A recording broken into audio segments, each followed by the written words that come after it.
9 years. That's how long it took me to stop draining my bankroll like a full-time degenerate and start seeing bet slips like this consistently. So, what I'm about to show you took thousands of bad bets and way too many nights staring at my screen, questioning my life choices.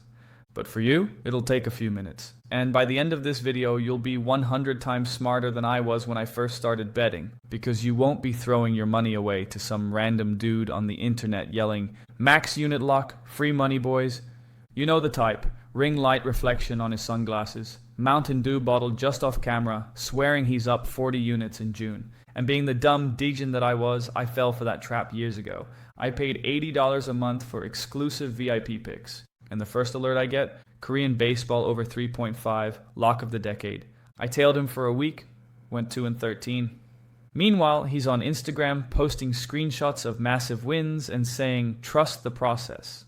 So, here's the truth. If someone's charging you for picks, they're not winning from betting. They're winning from you betting. And as you can imagine, I learned that lesson the hard way. So, if you want to avoid all that crap, don't listen to fake gurus online. Instead, listen to people who actually know what they're doing and have the receipts to prove it. Like this guy from our community who just won 10,000 in October. And you can get the same results too. So, if you're interested, join our private community. I'll drop the link below. Or you can scan the QR code right here if you're watching on the big screen. And once you join, the first thing you'll learn is the foundation of everything. Trust the math. Now let me break down exactly how it works. Imagine you're playing a carnival game where you toss a ring onto a bottle. And every time you win, you get $700. If not, you lose $100. Looks rigged, right? But even if you win 1 out of 5 times, you're still coming out profitable. You win $700, lose $400. In the end, you still bring home $300. The thing is, most people stop after missing 3 times and say, it's a scam. But you know that the odds are tilted in your favor, which is exactly how it is in sports betting. So, let's say you're offered plus 600 on a team, but you believe the real odds should be closer to plus 400. That means the sportsbook thinks this team wins 1 in 7 times, which is 14%, but your calculation says it's more like 1 in 5, which is 20%. So if you're right and you bet $100 10 times, you hit twice. That's $1,200 in wins, $800 in losses, which gives you a $400 profit. But just because you find positive EV bets doesn't mean you're going to win most of the time. Chances are you're going to have losing days. So, what do you do when that happens? Well, it comes down to having a boring 3-part system. First up, ask yourself, how much am I willing to bet comfortably?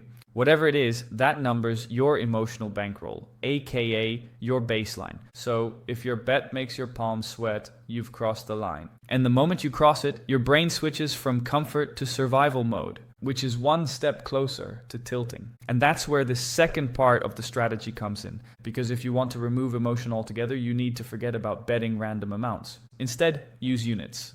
Usually 1 to 2% of your bankroll is enough. So if you have $1,000, you only need to bet $10 to $20 per play.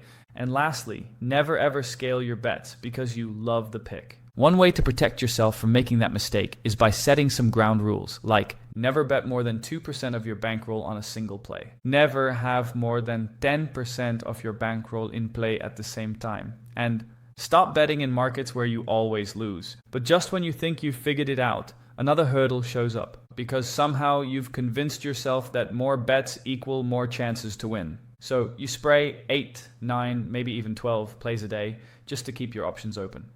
And yeah, sounds like you're covering all your bases, right? But the math will tell you otherwise. Because even if you win, say 55 to 60% of the games, which is pretty rare, in my experience, the edge is slim. You might only break even, or worse, lose a lot. And just to put it into perspective, take a look at this example. Let's say you place 10 bets a day at $120 each, all at a standard minus 110 odds.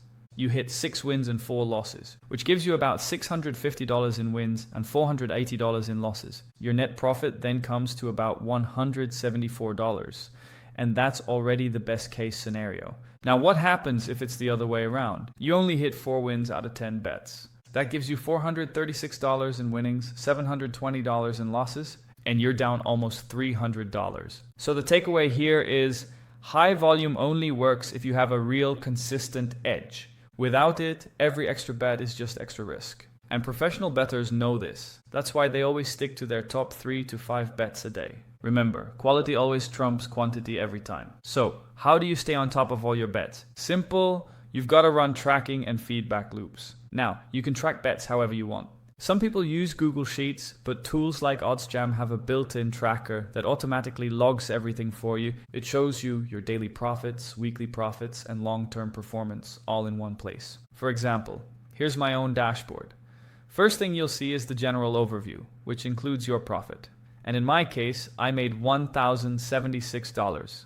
But besides that, they also have what's called the sweat station, which shows your month-by-month breakdown. So in August, I finished the month up $1,202. Then in September, I'm up $4,400. So as you can see, some months you run hot, some you run cold. But the key is that over time, your expected value evens out. Besides those, the tracker also shows some advanced stats like profit margin per wager, profit by sportsbook, sport and league, closing line value, which is basically a scorecard that shows how often you beat the market before the line moves. And beating the closing line is the #1 indicator you're actually a sharp bettor. Not only that, you can also track your actual profit versus expected profit.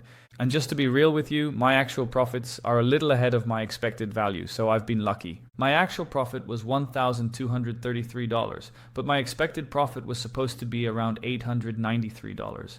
That's why tracking matters. It gives you real-time data so you can adjust your strategy before things spiral. And if you want to see how other bettors are doing with OddsJam, come join our private community. Again, if you're interested, just click the link in the description to learn more or scan the QR code up on screen. So now that you're tracking your bets, how do you get better? A lot of bettors make an extra $100, maybe $500 a month, and they're perfectly happy with that. But me, I wanted to push it. I wanted to see what the real ceiling was. That's why I started exploring. And I learned this important detail. Sportsbooks know the game inside and out, meaning you'll always be a step behind if you try to compete head to head. So instead of trying to beat them, the smarter move is this. Find your edge in niche markets. You know, sports that get overlooked. Kind of like Turkish archery or Indian table tennis. These can be gold mines. Of course, you don't need to go that extreme, but the idea is simple. Focus on areas the books and sharps ignore, because less competition means more opportunities to profit. And honestly, this advice barely scratches the surface. Over 9 years, I've picked up a ton of things that actually work, including the OddsJam setup that took me from 0 to 10 grand. So, if you want the full breakdown, tap right here.